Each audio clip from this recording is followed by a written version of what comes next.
기도하겠습니다. 하나님 감사합니다. 이 오후에도 하나님 앞에 나와 찬양과 또 예배로 영광을 올려드립니다. 하나님 우리의 예배를 받으시고 우리에게 하나님의 놀라운 은혜를 허락하여 주시옵소서. 말씀을 부여잡게 하시고 이 말씀을 우리가 살아갈 때 생각나고 또 그 말씀에 순종하여 하나님이 기뻐하시는 귀한 열매를 맺을 수 있도록 저희들에게 은혜를 베풀어 주시옵소서. 예수님의 이름으로 기도드리옵나이다. 아멘. 우리는 많은 사람들을 만나게 되는데요. 이렇게 사람을 만나면서 야, 저 사람은 참 괜찮은 사람이다 라고 생각했다가 내가 속았지 라고 할 때가 있고요. 때로는 어떤 사람을 보면서 야, 저 사람은 첫인상부터 별로 좋지 않았어요. 그래서 별로 가까이 하고 싶지 않았는데 또 이렇게 만나서 얘기하고 또 이렇게 지내다 보니까 내가 처음에 생각했던 거하고 전혀 다른 사람들을 경험하기도 합니다. 그래서 우리는 어떠한 많은 사람들을 바라볼 때 그냥 첫인상이라든지 그냥 한 번의 느낌으로 판단하는 것이 아니라 그와 어떤 여러 가지 삶을 겪으면서 그 사람의 온전한 모습을 우리는 알아가게 되죠. 저도 예전에 친구들과 함께 한 20여일을 같이 여행을 했던 적이 있는데 그 여행하면서 평소에는 알지 못했던 여러 가지 많은 부분들이 우리들 가운데 부딪히는 걸 본 거예요. 나는 그렇게 생각하지 않았는데, 나는 그렇게 좀 이렇게 괜찮게 생각했는데, 전혀 많이 그렇게 생각했던 거하고 다르게 부딪히고 또 맞지 않는 모습을 통해서 때로는 오히려 그 여행이 더 가까워지고 더 친해지기보다는 오히려 서로에 대해서 좀 더 멀어지고 경계해지는 그러한 과정들을 경험했던 것을 떠올려 보게 됩니다.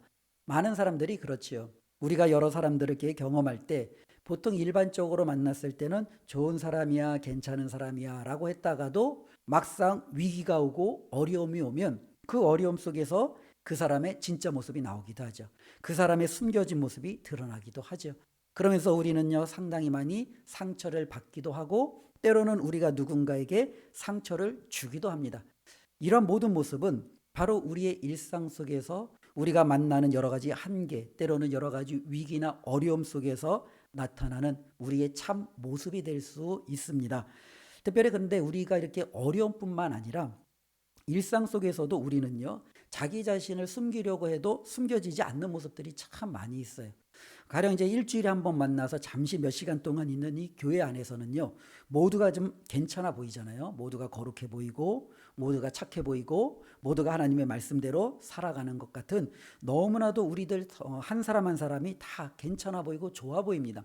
그런데 우리 각 사람이 다 좋아 보이는 우리가 이제 그와 같은 삶의 모습을 가지고 이제 각자의 현장에서 가면 직장에서 다른 사람들이 나를 바라보는 모습이 교인들이 교회에서 나를 바라보는 모습과 과연 일맥상통하는가?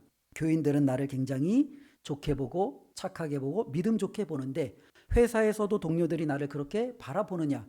이것은 굉장히 좀 별개의 문제죠. 오히려 많은 믿는 사람들에게 있어서 오히려 이것이 더 큰 어려움을 주고 있는 것 같습니다. 우리는 교회 안에서는 굉장히 괜찮은 삶의 모습을 다른 사람들에게 보여주는데 막상 가정에서는 때로는 직장에서는 때로는 사회 속에서는 우리가 그리스도인다운 삶의 모습을 보여주지 못해서 수많은 사람들에게 상처 주고 아픔을 주고 그들을 힘들게 하고 도리어 그들에게 복음의 통로가 되기보다는 걸림길이 되고 방해가 되어서 그들로 하여금 예수님께로 온전히 인도해내지 못하는 우리들의 수많은 삶을 볼 수가 있습니다. 오늘 말씀은요, 바로 그리스도인들이 그러면 어떻게 우리가 일상 속에서도 살아내야 되는가라는 부분에 대한 결론입니다. 우리가 아는 대로 마태복음 5장, 6장, 7장은요, 예수님께서 산에서 가르치신 말씀이다라고 이야기하며 산상수훈이다라고 우리에게 알려져 있습니다. 그리고 오늘 읽은 말씀은 바로 그 산상수훈 중에서도 결론에 해당되어지는 거죠. 하나님께서 우리에게 이 산상수훈의 말씀을 가르쳐 주시는 데에는 이 말씀이 멋지고 이 말씀이 우리가 정말로 잘 보관해야 될 그런 기념을 할 만한 장식품으로 주신 것은 결코 아니라는 거죠. 우리 주님께서 이 말씀을 주신 데에는요, 분명한 목적이 있어요. 그 목적은 오늘도 우리에게 강조하고 있는데 주님이 행하신 그 모든 말씀을 그대로 지키라는 거예요. 주님이 말씀하신 대로 지키라고 이 말씀을 우리에게 주신 것이지 우리가 이 말씀은 정말로 위로가 된다, 정말로 나에게 힘이 된다. 정말로 나에게 이 말씀은 특별하다. 그러니 이 말씀을 내가 잘 보관해야지, 간수해야지, 이러한 의미로 주신 것은 결코 아니라는 겁니다. 그러니 우리는 하나님의 말씀을 들었을 때 그 말씀을 주신 분명한 목적은 그 말씀에 순종하며 그 말씀을 우리가 지켜 행하는 것, 이것이 바로 주님께서 우리에게 허락하신 귀한 사명임을 우리가 다시 한번 기억했으면 좋겠습니다. 오늘 말씀을 보면은 큰 틀 안에서 이 두 가지가 좀 이야기가 나오는데요. 하나는 뭐냐면 열매에 대한 이야기예요. 그렇죠? 이 열매. 우리가 나무를 볼 때 새싹에서 자랄 때 처음에 자랄 때는 이게 어떤 나무인지 완전히 전문가가 아니면 제대로 구별이 안 되겠죠. 어느 정도 자라도 잘 구별을 못 해요. 그런데 이 나무가 다 자라서 열매를 맺기 시작하면 구별을 안 할래야 안 할 수가 없는 거예요. 그렇죠? 감을 열면 이건 감나무구나. 사과를 열면 이거는 사과나무구나. 우리는 그 열매를 통해서 그 나무가 어떤 나무인지 알 수 있다라는 거죠. 마찬가지로 그리스도인인지 아닌지도 이렇게 판별이 된다라는 거예요. 우리가 생각할 때 그리스도인인지 아닌지는 교회에 잘 다니느냐, 교회에 얼마나 많이 충성하고 봉사하느냐, 우리가 얼마나 많이 정말로 세상하고는 구별하게 종교적인 여러 가지 의식을 많이 가지고 있느냐, 이것이 아니라는 거예요. 이런 부분들은 껍데기에 불과하다는 거죠. 이것이 우리의 그리스도인다운 온전한 모습을 드러낼 수는 없다라는 거예요. 진짜 이 사람이 그리스도인인지 아닌지는 그 사람이 맺고 있는 열매가 무엇이느냐에 따라서 이 사람은 그리스도인이구나. 나 얘는 그리스도인인 줄 알았는데 그리스도인이 아니었구나 라고 우리는 판단할 수 있다는 겁니다. 그러면 그리스도인들이 맺는 열매는 무엇이냐라는 거죠. 우리는 어떤 열매를 맺습니까? 오늘 말씀을 보면은 하나님의 말씀에 대한 순종의 열매를 맺는 거예요. 그리스도인이라면 하나님의 말씀을 받고 그 말씀에 순종하는 이 순종의 열매가 맺혀져 있는 거예요. 내가 그리스도인임에도 불구하고 하나님의 말씀에 순종하지 않으면 그 사람은 그리스도인이다라고 이야기할 수 없습니다. 오늘 분명히 주님께서는 굉장히 극단적인 예를 통해서 그리스도인과 그리스도인이 아닌 사람을 너무나도 우리에게 적나라하게 보여주고 있다는 거예요. 우리가 나무를 열매를 통해서 알 수 있듯이 그리스도인인지 그리스도인이 아닌지는 그 사람의 삶, 그 사람의 삶이 특별히 하나님의 말씀에 순종하느냐 순종하지 않느냐에 따라서 드러난다라는 것을 우리가 기억했으면 좋겠습니다.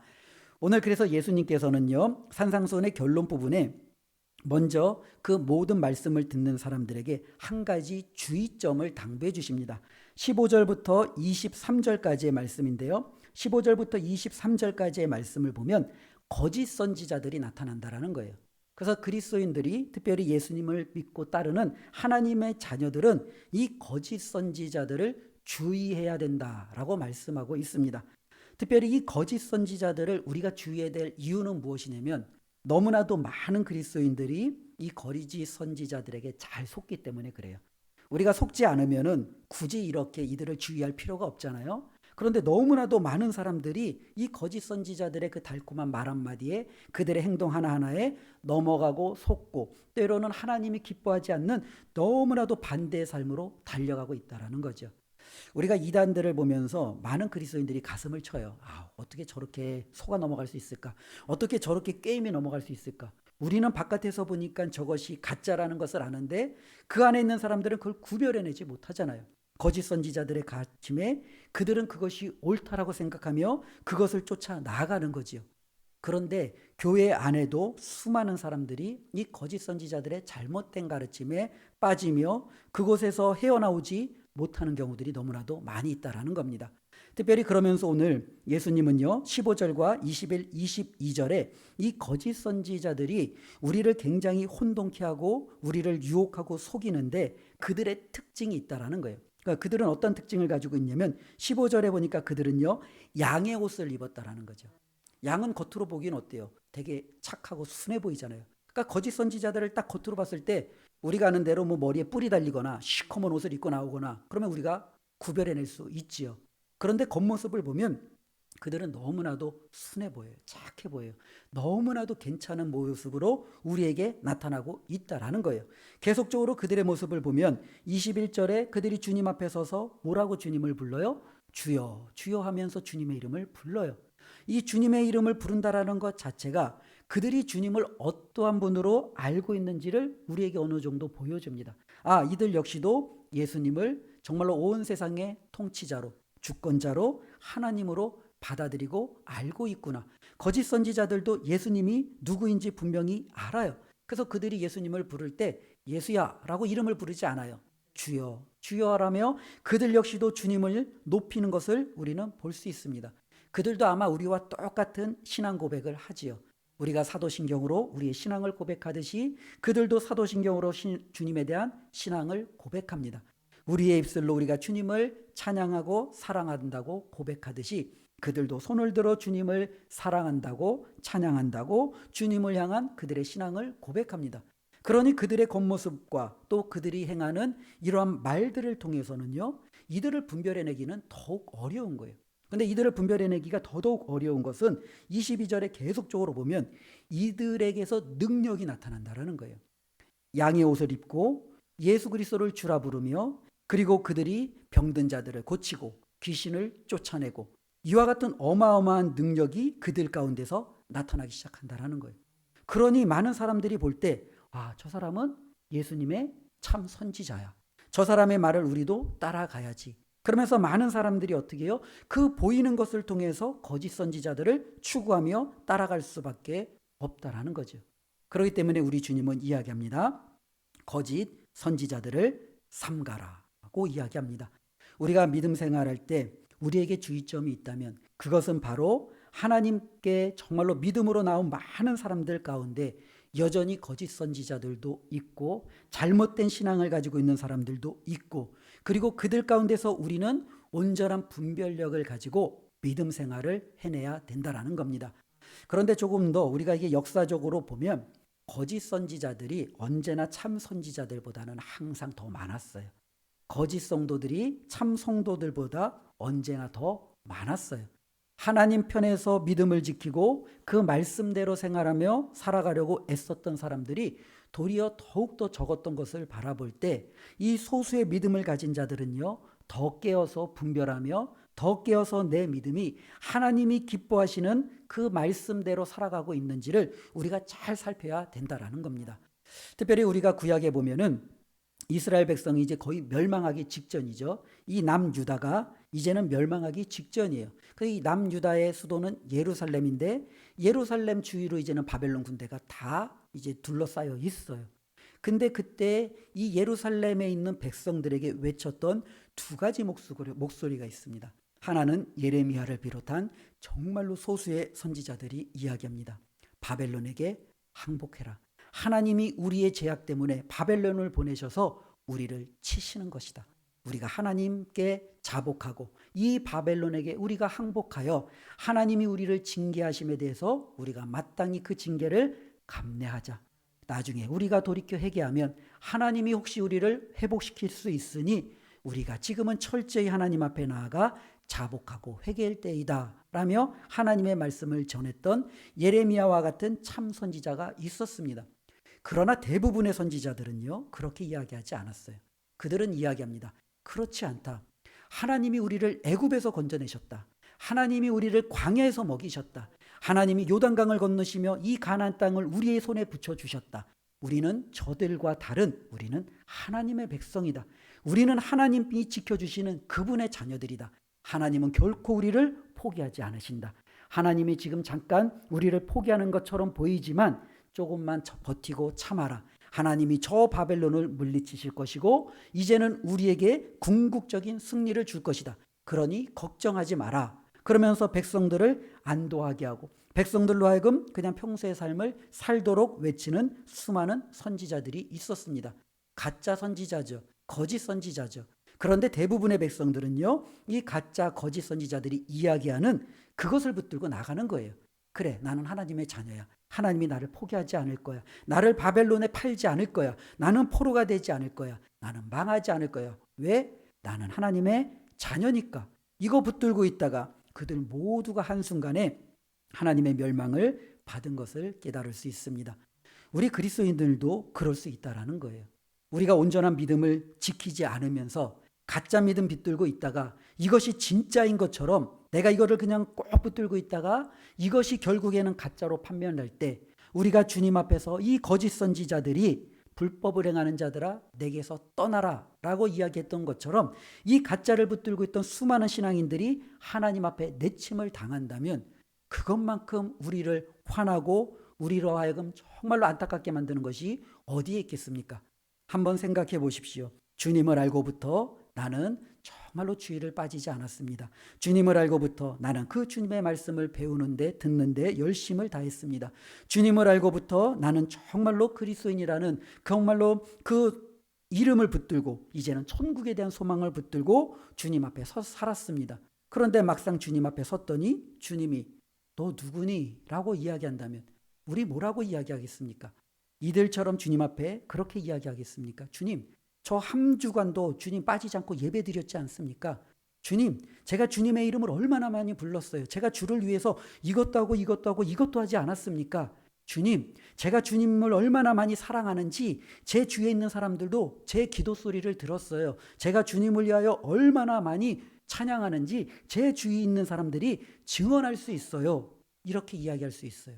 그때 우리 주님이 이야기할 수 있죠. 불법을 행하는 자들아 나는 너를 모르니 떠나라는 겁니다. 어쩌면 우리 가운데 특별히 많은 믿음 가운데 우리가 다시 한번 기억해야 될 것은요. 바로 우리의 믿음이 참 믿음 가운데 서 있는지 아니면 잘못된 믿음 가운데 서 있는지 이거를 분별하는 것은 너무너무 중요하다라는 거예요. 정말로 일생을 주님을 위해서 산다라고 했는데 결국에는 내가 이들처럼 내침을 당한다면 얼마나 화가 나겠어요. 주님 말대로 바깥에서 그냥 이를 갈며 슬피 울겠죠. 그러나 주님 앞에 저와 여러분들이 온전히 영접을 받는다면 우리가 정말로 지금까지 쌓았던 모든 신앙의 토대에서 하나님이 주시는 가장 좋은 복을 누리는 성도가 될 수 있을 줄로 믿습니다. 특별히 우리 가운데 이런 잘못된 가르침 그리고 잘못된 가르침을 증거하는 수많은 선지자들 때로는 가르치는 자들이 있다라는 것을 기억하고 우리는 그들의 가르침이 아닌 주님께서 우리에게 원하시는 것이 무엇인지를 분명히 붙들고 살아가는 우리 성도님들이 되었으면 좋겠습니다. 그러면 왜 예수님은 결코 속지 않는데 왜 주님께서 우리 주위에 차라리 이 거짓 선지자들을 좀 솎아내거나 좀 막아주시거나 좀 없애주시면 얼마나 좋을까라는 생각이 들잖아요. 그런데 주님께서는요, 왜 이들을 우리 가운데 두시느냐라는 거죠. 여전히 우리 가운데는 그 부분에 대해서 좀 많은 부담감을 가질 수도 있습니다. 그러나 주님께서는요, 우리들 가운데 이와 같은 사람들을 두시는 목적은 저와 여러분들의 믿음이 더욱더 하나님 안에서 견고해지고 우리의 믿음이 그것들과 싸워서 순수한 믿음으로 온전히 설 수 있도록 하나님께서 계획하시는 하나의 삶의 과정이라는 겁니다.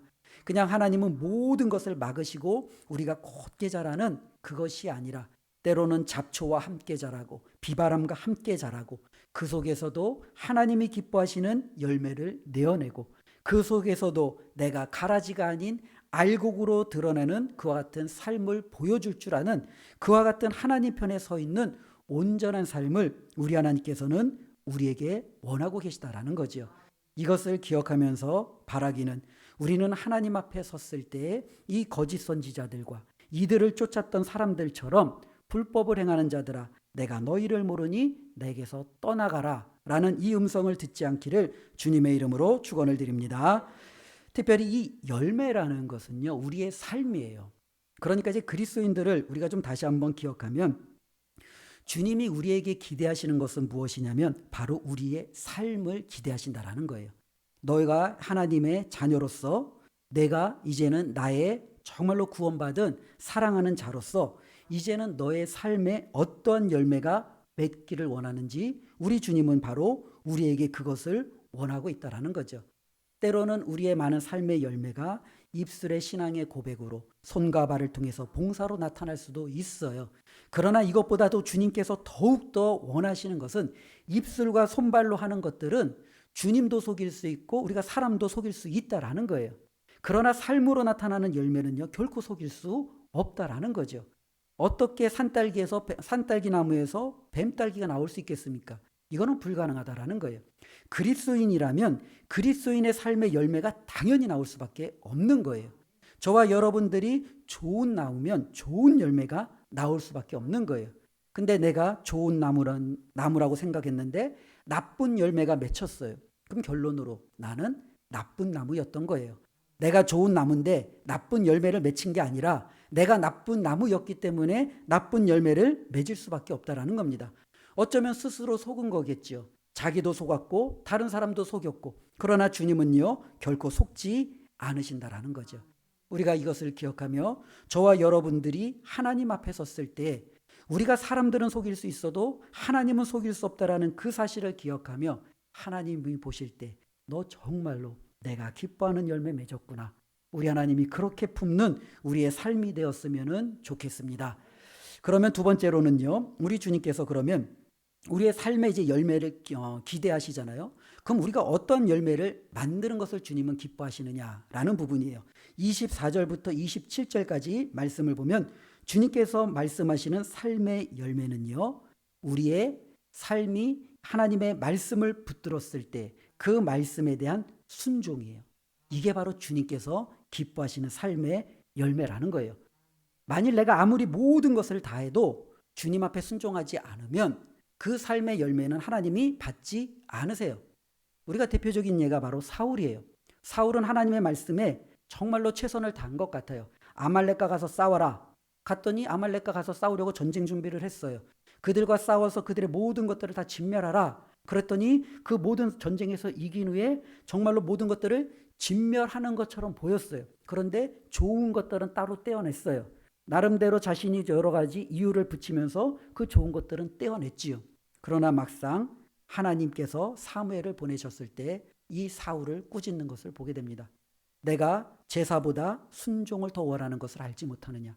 그러면서 오히려 하나님의 말씀에 전적으로 순종하지 못하는 이 사울을 책망하시며 사울에게 허락하셨던 그 왕권을 이제 하나님이 거두시는 것을 우리는 보게 됩니다. 하나님이 정말로 기뻐하시는 것은 무엇이냐라는 거죠. 겉으로 보여지는 하나님 가겠습니다, 알았습니다, 하겠습니다 말이 아니에요. 우리가 정말로 행했을 때 요 정도면 되겠지, 이만큼이면 되겠지, 그게 아니라는 거예요. 우리 주님이 이야기하시는 것은 바로 우리가 하나님의 말씀에 대해서 철저하게 순종할 수 있는 이것을 본다는 거죠. 순종이 많은 자에게는요, 주님이 기뻐하시는 삶의 열매가 가득가득 맺혀져 있을 줄로 믿습니다. 그러나 저와 여러분들이 하나님의 말씀에 순종하지 않으면 지금 우리 주님께서 우리를 바라보실 때 우리의 삶에 열매가 맺혀 있지 않을 수도 있어요. 나는 30년, 40년, 50년 됐는데 여전히 열매가 맺혀 있지 않을 수 있어요. 그러나 어떤 나무는 1년밖에 되지 않았는데 삶에 주님이 기뻐하시는 열매가 가득가득 맺혀 있을 수 있다라는 겁니다. 바라기는 우리 모두가 하나님 앞에 정말로 이렇게 아름다운 열매를 맺혀서 하나님 앞에 섰으면 좋겠습니다. 누누이 또한 말씀드리지만 이 믿음이라는 것 자체가 때로는 성경에서는요, 우리가 볼 수 있다라고 이야기합니다. 특별히 야고보 사도가 분명히 이야기하고 있죠. 혹이 가로되 너는 믿음이 있고 나는 행함이 있으니 행함이 없는 내 믿음을 내게 보이라. 나는 행함으로 내 믿음을 내게 보이리라 라고 이야기하고 있습니다. 어떤 사람이 믿음이 있다라고 얘기하는 거예요. 난 예수님 믿지, 하나님 믿지, 나는 그분을 너무너무 사랑하지, 그분을 위해서 나는 모든 것을 포기할 수 있어, 이렇게 이야기합니다. 교회 앞에서 그렇게 선언을 합니다. 그런데 그 삶을 보니 믿음의 열매가 안 보이는 거예요. 야고보가 이야기하는 거예요. 너가 정말로 그렇게 믿음이 있다라고 하는데 네 믿음이 사실이다라는 것을 너의 삶의 열매를 통해서 보여달라는 거예요. 그러면서 야고보는 이야기합니다. 나는 내 삶을 통해서, 행함을 통해서, 순종을 통해서 내 믿음이 진짜라는 것을 너에게 보여주겠다라는 거죠. 이것이 바로 우리가 믿음을 추상적으로만 생각하는 것이 아니라 이 믿음은요, 우리가 밝히 드러내 보일 수 있다라는 겁니다. 그렇기 때문에 이 믿음은요, 교회 안에서도 보여지는 거예요. 우리가 직장에 가서도 정말로 예수님을 잘 믿는 사람은요, 믿음을 보일 수밖에 없는 거예요. 우리가 예수님을 믿고 그분으로 말미암아 따르고 살아간다라는 것은 우리의 삶을 감출 수 없다라는 거예요. 왜 이렇게 변했어요? 왜 이렇게 바뀌었어요? 이것이 나쁜 의미가 아니라 좋은 의미로, 선한 의미로 우리 가운데 계속적으로 나타날 수밖에 없는 거죠. 예전에는 그렇게 그냥 흥분을 잘했던 정말로 집사님이, 권사님이 이제는 온유한 모습으로 바뀌어져 있는 모습을 바라보면서 저 집사님이 정말로 주님이 기뻐하시는 온유의 열매를 맺고 있구나. 분을 다스릴 줄 알고 하나님 앞에서 저렇게 겸손하고 온유하게 서가고 있구나. 우리는 그것을 바라보면서 저 집사님은 진짜 믿음이다. 정말로 저 권사님은 정말로 최고다. 라고 사람들이 증명할 수밖에 없다라는 겁니다. 우리가 여러 가지 직분을 받았음에도 회사에 가서 사람들이 나를 향하여 수군덕거리고 나에 대해서 옳지 않은 이야기들을 해가고 때로는 나도 회사 안에서 전혀 변하지 않고 오히려 교회 안에서 내가 감추었던 것을 회사에서는 더욱더 크게 그냥 있는 그대로 드러내는 안 좋은 모습을 보인다면 과연 우리는 믿음이 있느냐? 우리는 행함이 있느냐? 주님이 기뻐하시는 삶의 열매가 있느냐? 그렇게 이야기할 수 없다라는 겁니다. 그래서 우리 주님께서는요, 우리 안에 있는 이 열매는요, 바로 하나님의 말씀을 듣고 그 말씀에 순종하는 것, 이것이 바로 열매다라고 분명히 말씀하고 있습니다. 그래서 한 예를 오늘 말씀에 들어주고 있잖아요. 두 사람이 집을 지었습니다. 한 사람은 반석 위에다가 아주 커다란 바위에다가 집을 지었고요. 한 사람은요, 모래 위에다가 집을 지었어요. 아름답게 좋은 풍경 안에다가 집을 지었지요. 겉으로 볼 때는 두 집 다 좋아요. 다 이뻐요. 그러나 문제는요, 시간이 조금만 지나고 이제는 비바람이 불고 폭풍우가 몰아치면 반석 위에 지은 집과 모래 위에 지은 집은요, 극명하게 차이가 난다는 거죠. 모래가 휩쓸려가며 모래 위에 지었던 집은 온데간데 없이 사라지고 무너져 내릴 거예요. 그러나 반석 위에 지은 집은 결코 흔들리지 않고 비바람과 모든 폭풍우가 몰아쳐도 꿋꿋이 버텨내며 그 위에 지은 집도 여전히 무너지지 않고 그대로 서 있다라고 말씀하고 있습니다. 그러면서 우리 주님께서 무엇을 이야기합니까? 이와 같이 내 말을 듣고 지키는 자가 반석 위에 집을 지은 지혜로운 사람 같다라고 이야기합니다. 그리고 그가 바로 주님이 기뻐하시는 그 삶의 열매를 드러내는 사람임을 말씀하고 있습니다. 우리 은강의 모든 성도님들은 바로 이와 같이 반석 위에 집을 짓는 귀한 성도님이 되시기를 바랍니다. 바로 하나님의 말씀을 순종함으로 그 삶의 열매를 하나님 앞에 드러내기를 바랍니다. 거짓 선지자들처럼 주여 주여 내가 주님을 위하여 이것도 했고 저것도 했고 내가 주를 위하여 이렇게 하나님 행하지 않았습니까? 정말로 주님 앞에 하소연하듯이 우리가 주님 앞에 마지막에 매달리는 것이 아니라 주님이 우리를 바라보았을 때 그냥 우리를 그저 안아주시고 수고했다, 잘했다, 정말로 너는 최고였다 라고 저와 여러분들을 그렇게 품어주는 그와 같은 귀한 믿음의 성도님들이 되었으면 좋겠습니다. 우리가 신앙생활을 잘하기 위해서 오늘 우리 주님께서는요, 우리에게 크게 좀 두 가지를 말씀해 주셨습니다. 하나는요, 우리가 신앙생활 잘하려면 우리가 먼저 옳고 그름을 분별해낼 줄 알아야 돼요. 그치요? 우리가 옳고 그름을 분별해내지 못해서 잘못된 부분에 서서 최선을 다하면 망하는 거예요. 그렇기 때문에 저와 여러분들은 무엇이 진리인지 무엇이 거짓인지 그것을 먼저 우리가 분별해낼 줄 알아야 됩니다. 그래서 만일 이것이 진짜구나 라고 생각된다면 거기서부터 우리의 모든 삶을 세워 나가야 됩니다. 그런데 옳고 그름을 분별하는 것도 우리는 예수님의 이 방식을 이용하면 돼요. 우리가 어떤 권사님의 믿음을 판단할 때, 장로님의 믿음을 판단할 때, 때로는 교육자의 믿음을 판단할 때, 때로는 성도의 믿음을 판단할 때 그들의 말이 아니죠. 그들의 여러 가지 정말로 능숙능란한 재능도 아니죠. 무엇입니까? 그들의 삶이에요. 그들의 삶을 보고 저분은 정말로 진짜구나. 저분은 정말로 말은 너무너무 괜찮은데 삶을 보니 고개가 갸우뚱해지면 우리는 다시 한번 주님 앞에서 그것을 분별해낼 줄 아는 그와 같은 분별력을 가져야 됩니다. 그래서 우리는 삶을 통해서 무엇이 옳고 그른지를 먼저 분별해내야 됩니다. 저와 여러분들이 분별해내어 거짓 선지자에게 속지 않고 참된 가르침에 우리 모두가 온전히 세워져 갔으면 좋겠습니다.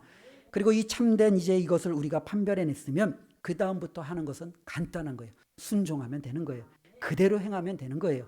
예수님의 말씀대로 따라가면 되는 거예요. 그러면 나도 모르게 1년이 지났더니 열매가 맺혀져 있는 거예요. 내가 몰랐는데 옆에 있는 분이 너 굉장히 좋은 열매 갖고 있구나. 너 그 열매 어디서 났어? 아마 우리에게 더욱더 많이 알려줄 거예요. 나도 모르게 2년이 3년이 지났더니 내 삶 안에 정말로 주님이 기뻐하시는 너무너무너무 귀한 열매들이 가득 맺혀질 줄로 믿습니다.